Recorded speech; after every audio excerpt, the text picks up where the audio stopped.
Welcome back to Powerful Perimenopause, solutions to powerfully inform, educate, and gracefully move you through perimenopause. I am so excited today to be here with Kim Vopni, who's also known as the Vagina Coach. Yes, I said it out loud, the Vagina Coach. And we are in for a doozy of a information-filled next 35 minutes, ladies. So get your notebooks out and put your I'm ready for this hat on and let's go. So welcome, Kim. Thank you so much. I love what you're doing, and I'm really happy to be a part. Really honored that you chose me. Thank you. I'm honored that you're here. You have such a wealth of information to offer. And I'd like you to start with telling us your story. Yeah. Um, how I got into doing pelvic health. I mean, I certainly didn't grow up thinking that I was going to be a vagina coach, but it really started with my own kind of fear fascination around childbirth. So I knew my mom had had some challenges with her births, having episiotomies, and eventually having surgery for incontinence. And so I had this picture of pregnancy and birth as being quite destructive to the body. And when I had made the decision that it was something that I wanted to do, I was, researching and doing all the things I could. How can I prevent tearing? How can I prevent incontinence? What can I do? And so I had taken a few steps, way less than what I actually prescribe to people now. But I took a few steps in my own pregnancies. I used a product, a biofeedback device from Germany, had a great experience, and felt more people needed to know. And it wasn't ever intended to be a business. I just thought, I'll just sell some of these. I'll be a distributor for this product on the side. And that's kind of how it started. And then, I had physiotherapists, pelvic health physios referring to me, and I didn't know what a pelvic floor physio was. So then I learned all about that. And so I started really working with pregnant women, recognizing that we had such an opportunity in pregnancy to inform and educate people so they could make more informed decisions in their pregnancy, fitness, movement, in their postpartum recovery, and not accept the messages that pads are just part of being a woman and light bladder leakage and that kind of stuff. So it started there, but then it was morphing as I was moving through different life stages. I also had people coming to me who were now in perimenopause and even menopause. And so I broadened the scope of who I work with. It's basically anybody with a vulva and a vagina and it could be at whatever stage of life you're in. And so my work has sort of evolved again as I have. And my journey from perimenopause perspective, I had never heard the term perimenopause until probably 3 or 4 years ago. And I work in the health and wellness space. And I had heard the term menopause used. I knew what that meant. I knew all of that, but I associated menopause as once you stop bleeding and all beyond. I didn't know at the time that menopause is one day, and that anything leading up to that one day is perimenopause, and anything after that day is postmenopause. And so had I known that, I may have researched things differently, but I was experiencing strange symptoms and, very heavy periods.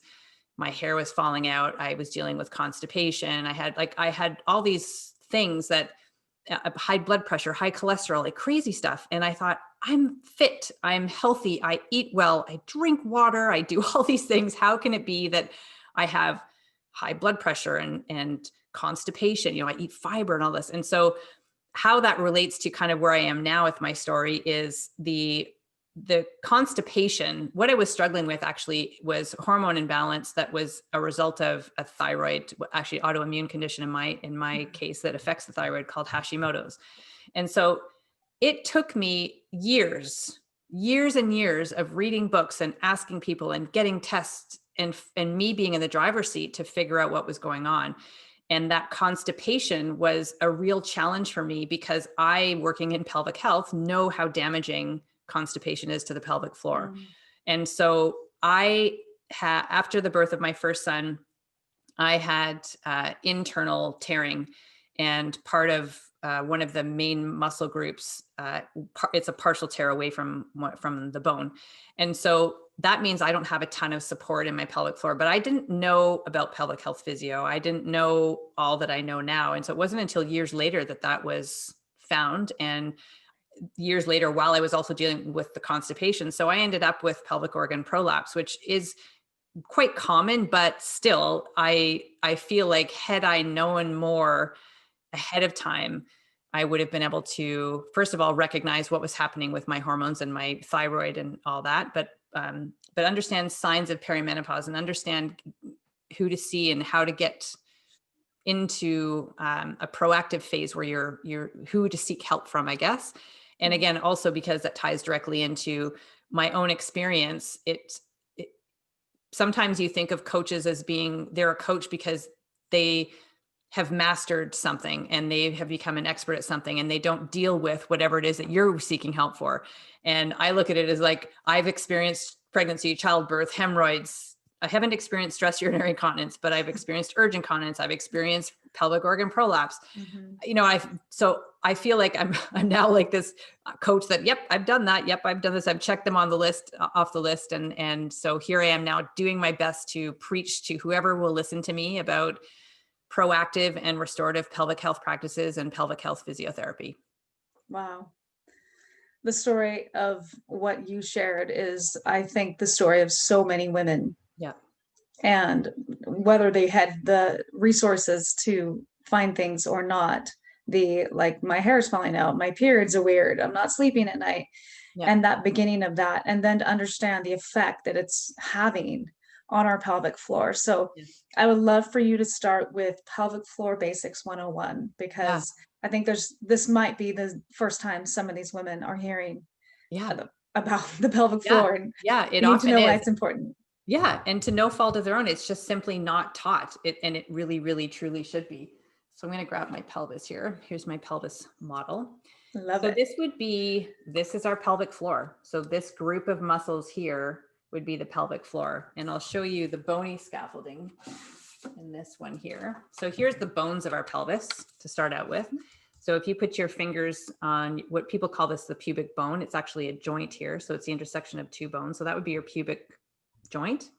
And if you ever were put your hands on your hips, sorry, my hand flipped, but here's your hips. Those are your hip bones here, your ilium. And if I turn this around behind us, so our spine would be here and it comes down, this is still, you know, it's the sacral part of our spine. This is the sacrum, this triangle bone. And then we have our tailbone here, a coccyx at the end. These are the SI joints. If anybody's ever had SI joint pain or low back pain, this is often very closely tied to low back pain. So those are the bones. And this now would be a pelvis lying on their back. So here's the sacrum, pretend that there was a bed here. So now all of this opening here is considered the pelvic outlet. So important for birth. That's where babe comes into the world. And the group of muscles that attach to these 4 points here, the 2 sit bones, the pubic joint and the tailbone, are the pelvic floor. And so this is what those muscles look like, again, in the pelvis that's lying on the back. So the sacrum is back here. So here's the anus, here's the vulva, and that's external genitalia. And then in this area, we have the vagina, and then we also have the urethra, and the clitoris would be up here. So that's our anatomy. And the muscles here, there's 3 different layers of the pelvic floor. So again, they attach at the 2 sit bones, the pubic joint, and the base of the spine at the tailbone. And there's 3 layers, with the first 2 layers being responsible mainly for closing openings. So pee, poo, fart, we want those to close when we don't want that stuff to come out. And the third layer is the levator ani. And this is the injury that I have, where the levator ani is really responsible. The term means lift the anus, basically, and it's responsible for more organ support. And so you can't see this on the inside here per se, but here on the inside of the bone here, deeper inside would be the attachment of the levator ani. And mine was partially came away from the bone there. So part of my support mechanism has been damaged. Let's look inside now. So there's those organs that we're looking to support. So here would be the bladder, the uterus, and the rectum. And one thing that I always point out is the way we hold our pelvis in a day, so posturally speaking, is really important. This is actually what a neutral pelvis would look like, but the majority of people spend more time with their pelvis here. So again, if you think about, there's that sacrum, and a lot of people sit with their tailbone kind of tucked under, or they sit slouched.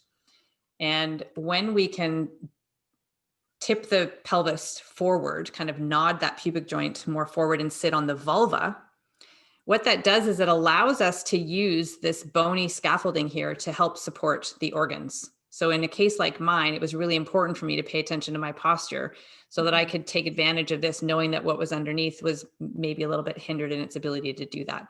So bladder, uterus, rectum. So there, that would be neutral, where the pubic joint and the hip, the front of the hip bones are in the same plane. Right. And you're sitting more on your vulva. The feeling my hip bones, and I'm like, am I Yeah. standing like that? Yeah. Totally. It's important to do, like, feel our own body and say, yep, there's my sit bone in that bum. That's my sit bone in that butt cheek. Find my tailbone, put your fingers on the pubic joint. And then that's kind of your diamond. And those are that's the attachment points for your pelvic floor. Right. And they help close openings. They help support organs. They contribute to sexual response. What am I missing in there? Oh, and then because of the attachment points on our spine and on the pelvis, they play a role in our pelvic and spinal control and stability. So there's these really important muscles that we know nothing about. Nobody has told us anything about them. We learn about periods, and so we learn about a vagina. And a lot of people think that this is the vagina, the external genitalia. That's the vulva. And not everybody knows that there's 3 openings. People think sometimes that pee comes out of the vagina, that we just have one opening there. So it's this, it can be shrouded in shame or taboo or embarrassment. And when you don't have the education, plus it's considered a taboo topic, it just isn't talked about. And it's not until there's an issue or a challenge that somebody's having that they now think about it, because it's so central to so many. It's how we breathe. It's how we have sex. It's how we go poop and pee. It's so many things. And when it's not working optimally, then it really, really interferes with the rest of your life. Wow. Thank you. For anyone who's wondering the next question, which is, how do I know, what do I do with those muscles? How do I strengthen them? How do I know if I'm normal? How do I do something? Can you start along that path?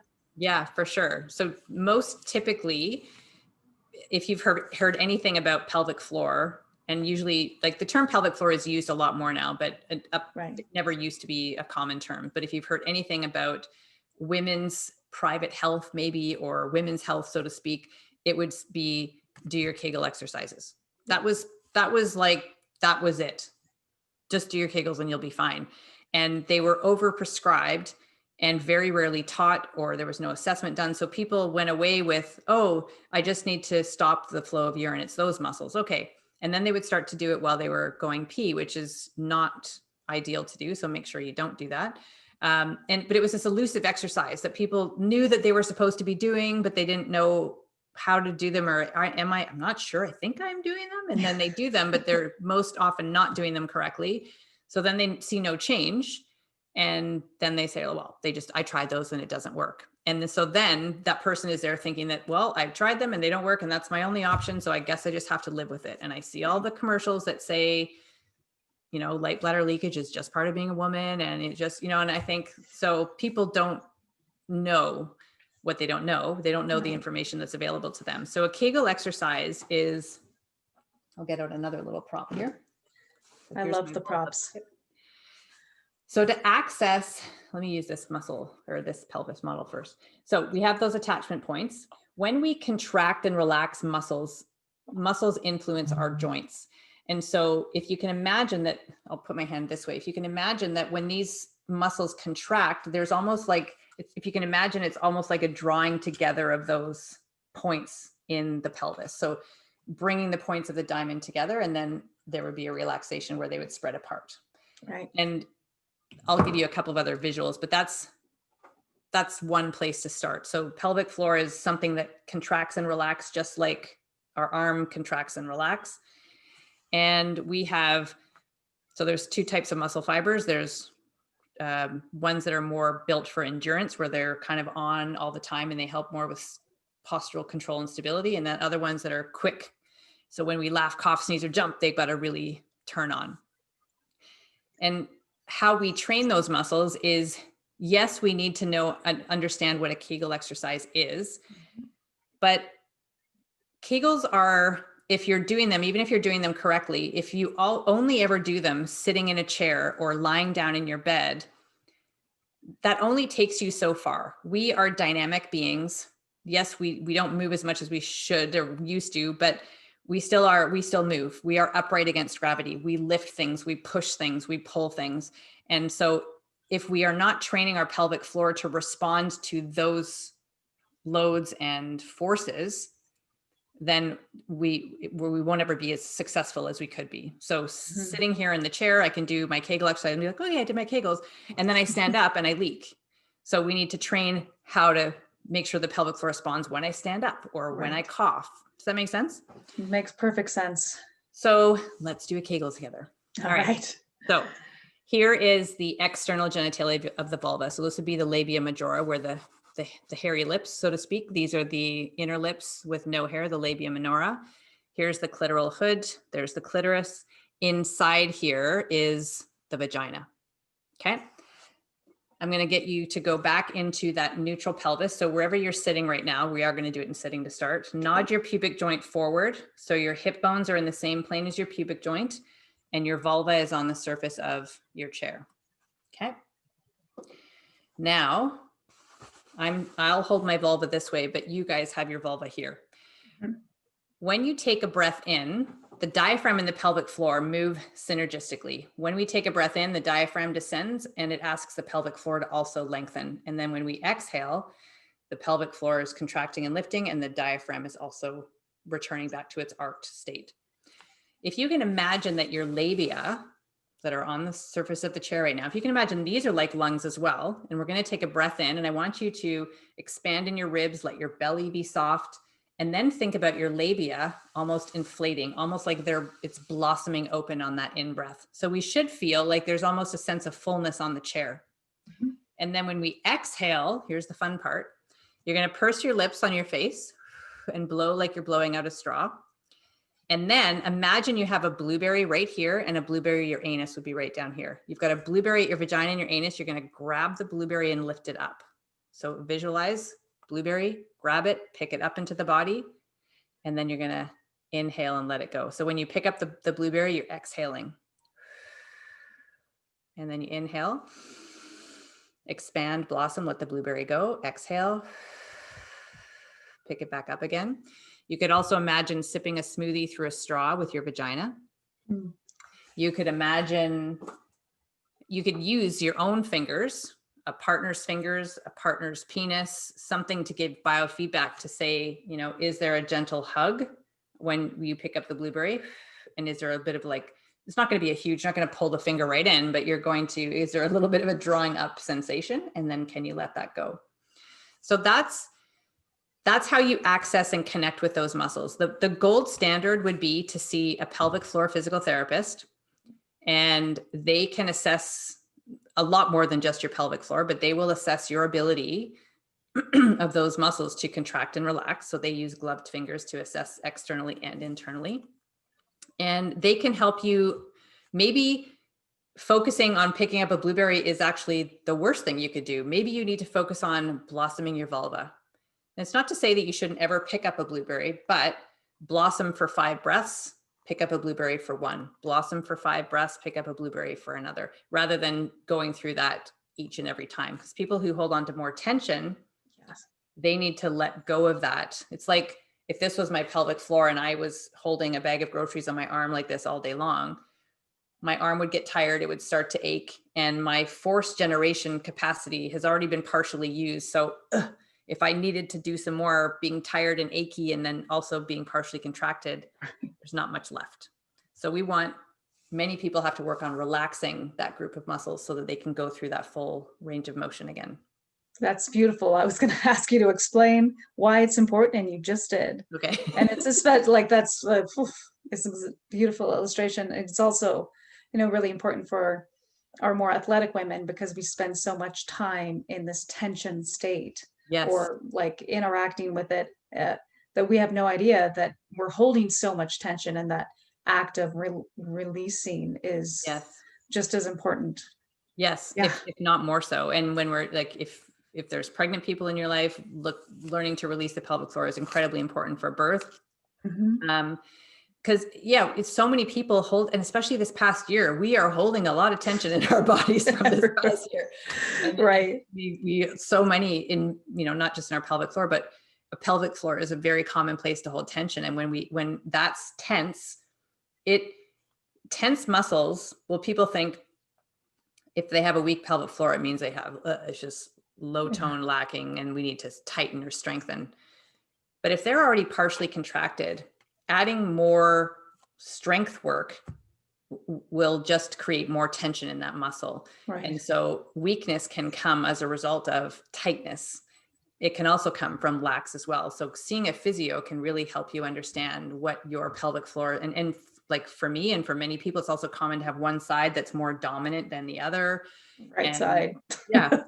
Super, super common. And it's, so many people go to pelvic floor physio the first time and they come away and they go, oh my gosh, I can't believe I'm 38 or 43 or however many years old they are. And I never knew about that before. I've never known this about my body before. And it's an incredible learning. So super important conversations that I think need to be happening much earlier in life. And then somewhere, when somebody's becoming sexually active or kind of around the early 20s, then put physio into our life and make it part of, even preconception if we decide we want to have children, and during pregnancy and afterwards. Yeah.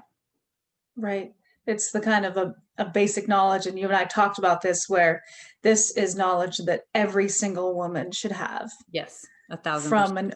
From an early age. So Totally. Yeah. Part of why I'm doing this series is to get this information out.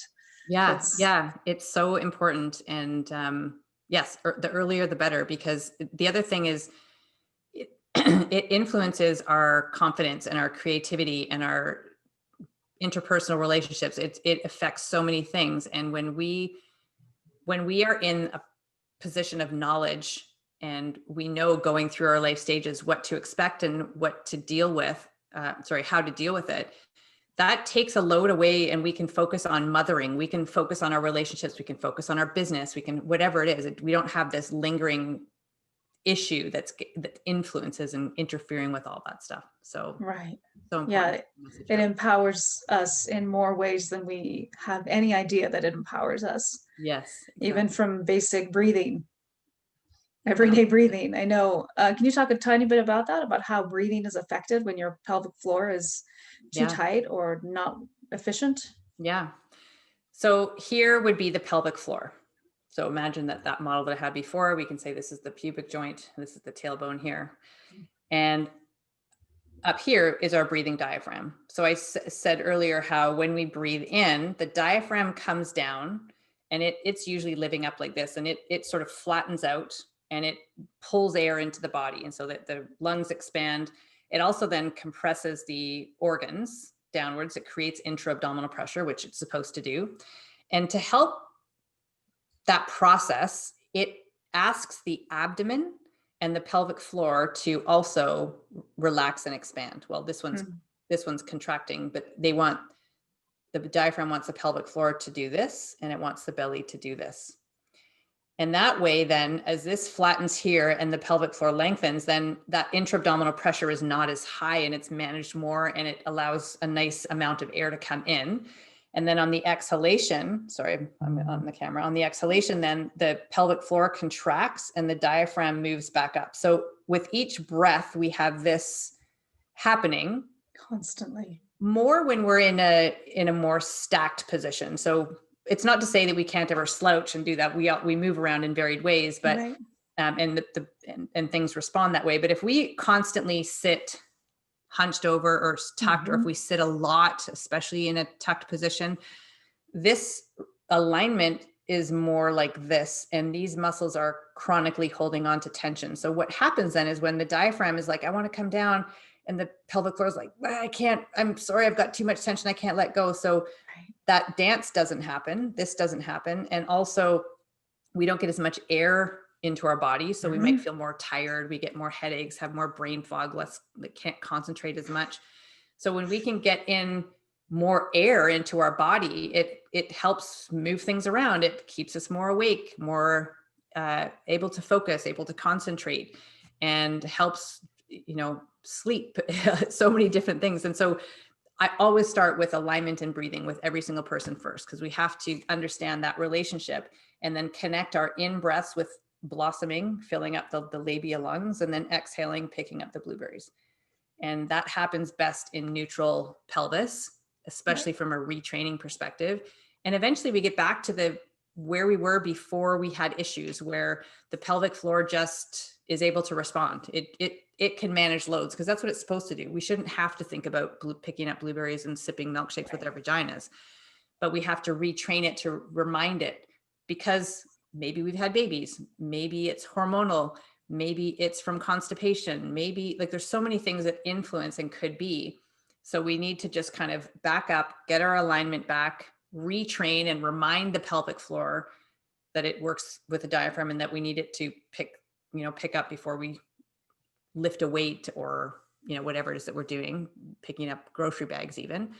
And then over time, once we do it repetitively, it's like, oh yeah, I got it, I remember this. And then it does it automatically again, because that's really, it should be doing things anticipating our movement, not because we tell it has to move now.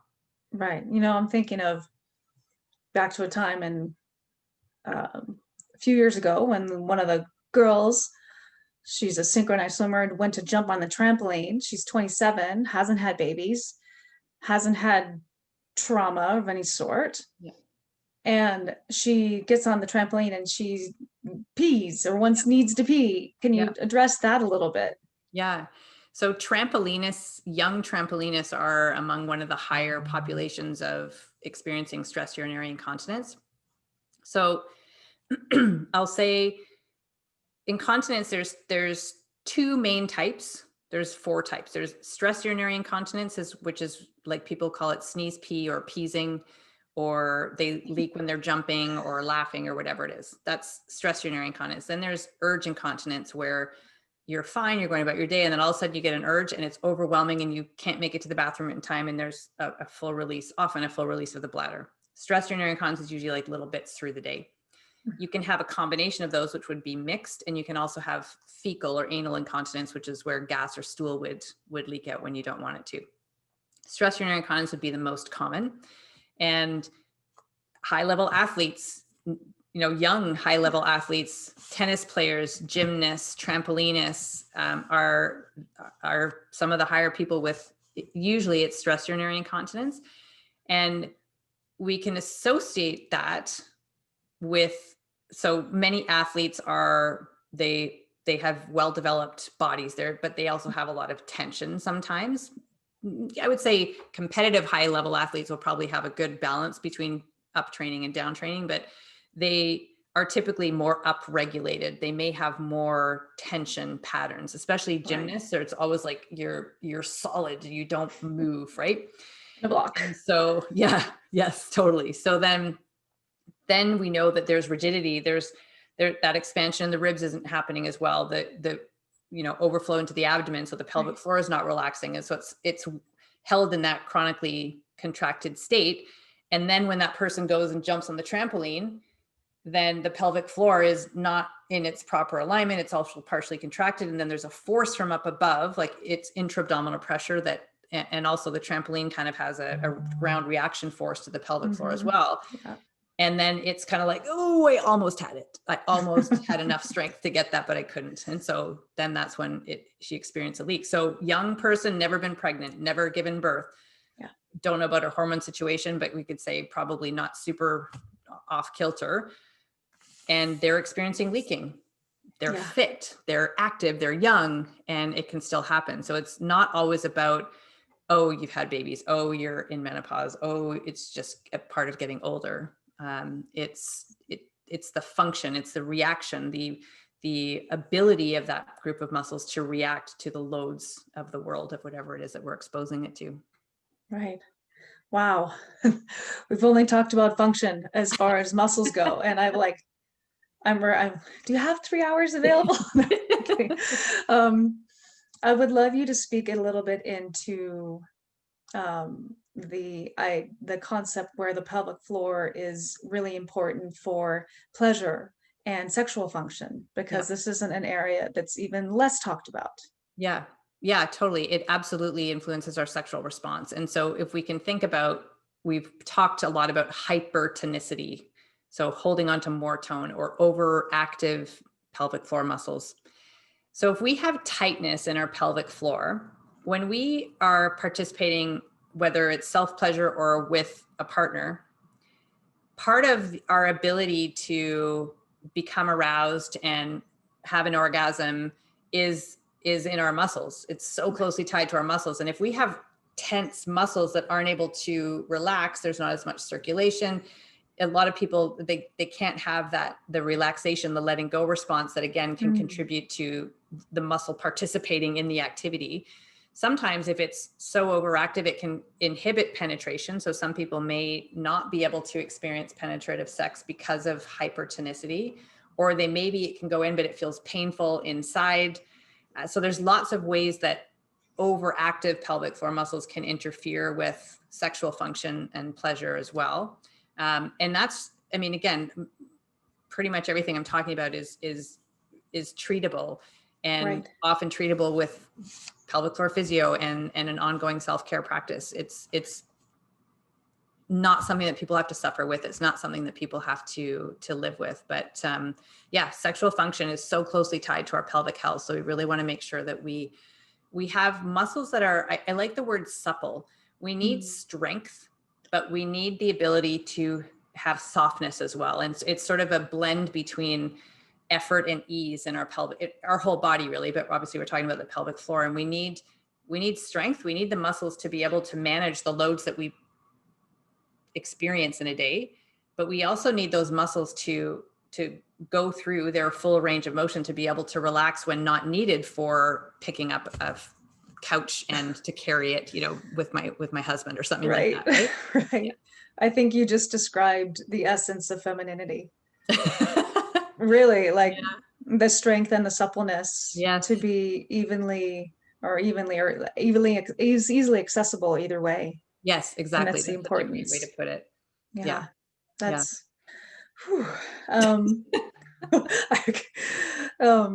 I can feel in my sense that the women are just going to be like, give me more. Because like this is I wouldn't even say it's a rabbit hole. It's like a deep well of wisdom and knowledge that we just haven't had access to. Yeah. And that's unfortunate. Yeah. So as a woman who's hearing you for the first time and saying, okay, what do I do? Because I want access to all those things she's talking about. Yeah. Where is a good place to start? Yeah. With books, with ideas. The very first thing that I recommend people do is, if they have access in their community and if they can make it, to see a pelvic floor physical therapist. And you can just Google, pelvic floor physio Atlanta or whatever town or city that you live in. And so that's one way. There's also a fairly robust list at pelvicguru.com. There's a directory that has, there's doctors like OB-GYN, urogyns, fitness professionals, but also pelvic health physical therapists that are listed on there. And it's a global list. So I usually direct people there, but there's Google your city again, as I said. There's a few other different directories. Pelvic Guru seems to be the one that is becoming the biggest and the most robust. So that's usually where I recommend people go and book an appointment and go in and have an assessment. You will learn an incredible amount about your body and about your pelvic floor. And you then have somebody who is knowledgeable, who can help you with what next steps may be. Maybe some people do benefit from seeing a medical doctor because maybe they need some vaginal estrogen prescribed, or maybe they would be better with a nutritionist to help ease their constipation, or maybe they would be, there's so many other options, but I really recommend as kind of them as their first line of defense. And then use that and then start to investigate after. I've got a ton of resources. If you use the hashtag pelvic mafia, if you're on social media, that can also, many of us that work in pelvic health use that sometimes in our posts. So it can, again, introduce you to a really broad range of people and practitioners in your part of the world. And I'm going to give part of this, I'm giving away a free copy of my book called The Inside Story. And there's a bunch of different pelvic health professionals in there. So people can also read that and learn about, some of them people in there there's doctors, there's nurse continence advisors, there's massage therapy. So they kind of get different perspectives from people, whether they've been professionals or well, they are professionals, but they also have a vulva and a vagina themselves, and they Right. go through these, right? So they're trusted sources for people to kind of get a peek into what else they could potentially look for or need. Right. Oh, that's perfect. I, um, can you say the name of your website where people can find you and your Instagram and handles and things like that? Because I'm going to put them in the emails, but people are going to want to look you up as soon as possible. Yeah, yeah, thank you. So vaginacoach.com is my website, and Vagina Coach is my handle for my social platforms. So there's Facebook and Instagram are really the two main. I'm not on Twitter all that much.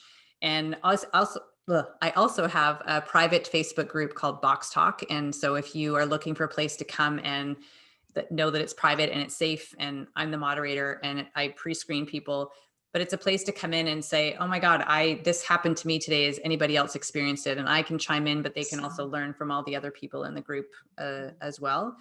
Yeah. And one last thing I would encourage people to do when you're asking for people who want to take action, do not accept the messages of light bladder leakage is just part of being a woman. See a pelvic floor physical therapist. Yeah. And I encourage you to take my BuffMuff challenge. So I have a 28-day pelvic floor fitness program basically. And so it takes that philosophy where I was saying we need to learn how to do Kegels correctly, but we also need to coordinate it into movement. So this teaches you how, so you can do them when you're weight training, you can do them in yoga, wherever it is that you want to do.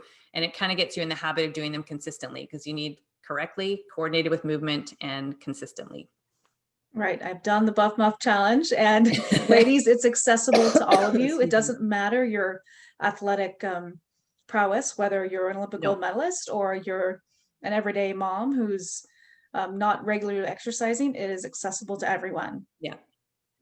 Yeah. Yeah. It's a fun, engaging way, and it's a low barrier to entry, low cost, and it can really be transformative for a lot of people. So Right. I think it's 10 minutes a day, ladies, Yeah. or maybe a little more, depends on how much you want to do, but Yeah. it will make the difference between being in perimenopause. We don't have to settle for being told exactly. that's normal, and we don't have to settle for having a fear that, you see nursing homes and people and there's diapers, and that's not a path anyone wants to take if they can avoid it, right? So Totally. Yeah. No, and I think it's such a good point that there's so much doom and gloom around perimenopause and menopause. And it just, like, everybody looks thinking, oh my gosh, it's just going to get worse. It's just going to get worse. And women are really good at ignoring things that are going maybe sideways with themselves. They're usually, they're invested in a career, or they're raising children, or both, and managing aging.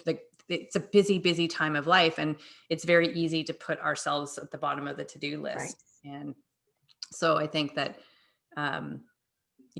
recognizing that it is, listen to the signals and seek help. There's so many resources out there now, and sometimes it can be tricky to find the right one, but summits like this are amazing because it takes the best and puts it in one place for people. It makes it so much easier. Yeah, that's my goal, is to bring as much comprehensive information as available to empower us women in perimenopause, before my perimenopause, after, in the process of it, so we can all live our best, most empowered lives. Thank you, Kim. I love it. Thank you so much. I really appreciate you having me. All right.